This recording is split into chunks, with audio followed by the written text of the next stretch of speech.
Hello everyone, welcome to my channel. इस video के अंदर एक्सरसाइज 8.2 का क्वेश्चन फोर्थ का सॉल्यूशन समझेंगे।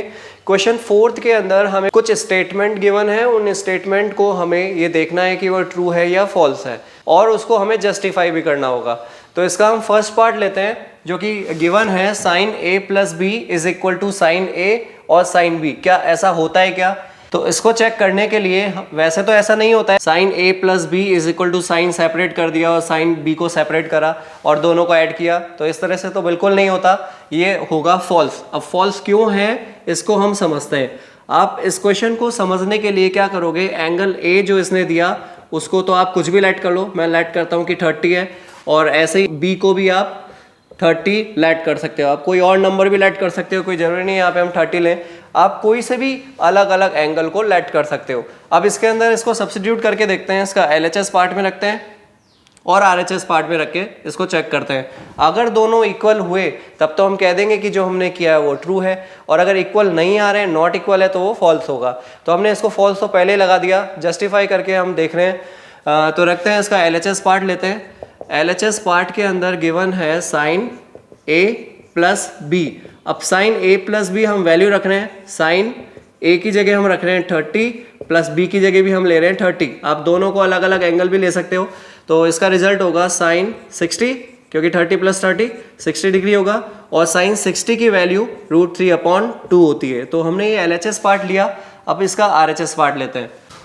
तो इसका RHS पार्ट है साइन ए प्लस साइन बी, और यहाँ पे हम एंगल को रखते हैं, साइन ए की जगह हम रख रहे हैं 30 डिग्री प्लस साइन बी की जगह भी हम रख रहे हैं 30 डिग्री। तो साइन 30 की वैल्यू होती है 1/2 प्लस ऐसे ही साइन 30 की वैल्यू अगेन 1/2। 1/2 और 1/2 को दोनों को हम ऐड करते हैं तो वो आएगा 1। अब कैसे आएगा, क्योंकि इन दोनों का एलसीएम तो है 2। अब दोनों के डिनोमिनेटर अगर सेम है तो हम ऊपर वाले नंबर को डायरेक्ट ऐड करके लिख सकते हैं, तो 1 + 1 2/2 होगा, जो कि 1 होगा। तो LHS पार्ट तो इसका था √3/2, और RHS पार्ट इसका था 1। इक्वल है क्या? नहीं है, नॉट इक्वल है। तो हम किन्हीं भी दो एंगलों को इस तरह से हम बिल्कुल भी नहीं लिख सकते हैं। दोनों नॉट इक्वल है, तो यहाँ पे हम ये कह सकते हैं कि जो स्टेटमेंट है वो फॉल्स है, तो इसीलिए हमने इसको फॉल्स किया। सॉल्व करते हैं इसका सेकंड पार्ट। क्वेश्चन 2 के अंदर हमें गिवन स्टेटमेंट है the value of sine theta increases as theta increases. इसका मतलब ये है कि साइन थीटा की जैसे जैसे एंगल बढ़ता जाता है तो उसकी वैल्यू इंक्रीज होती जाती है, ये इसका स्टेटमेंट है। तो इस क्वेश्चन को हम चेक करते हैं। चेक करने के लिए हमने यहाँ पे एक टेबल बनाया, टेबल के अंदर साइन थीटा की वैल्यू रखी अलग अलग एंगल पे, 0 पे, 30 पे, 45 पे, 60 पे और 90 पे। तो इसकी वैल्यू हम चेक करते हैं। 0 डिग्री पे इसकी वैल्यू 0, फिर 30 पे 1/2 इंक्रीज हुई, फिर अगेन 45 पे इसकी वैल्यू 1/√2 हुआ, इंक्रीज हुई, फिर अगेन साइन 60 पे वैल्यू √3/2 हुआ, इंक्रीज हो रही है, और फिर लास्ट में 1 हो गया। तो जैसे जैसे एंगल बढ़ता जा रहा है साइन थीटा के अंदर इसकी वैल्यू इंक्रीज होती जाती है। यस, ये स्टेटमेंट तो ट्रू है। तो हम इस स्टेटमेंट को लिखते हैं कि जो स्टेटमेंट है ये ट्रू है। स्टेटमेंट ट्रू किया। सॉल्व करते हैं इसका थर्ड पार्ट। थर्ड स्टेटमेंट के अंदर अब की बार इसने कॉस थीटा कर दिया। स्टेटमेंट है the value of cos theta increases as theta increases, यानी कॉस थीटा की जो वैल्यू होती है वो जैसे जैसे एंगल बढ़ता जाता है वैसे वैसे इसकी वैल्यू भी बढ़ती जाती है। ये हमको चेक करके देखना है कि ये ट्रू है कि फॉल्स है। तो हम यहाँ पे इसको चेक टेबल से कर सकते हैं। यहाँ हम देखते हैं तो शुरू वाला नंबर तो 1 है और लास्ट वाला नंबर 0 है, तो 1 के बाद में 0 हो गया, तो ये तो डिक्रीज हो रही है वैल्यू।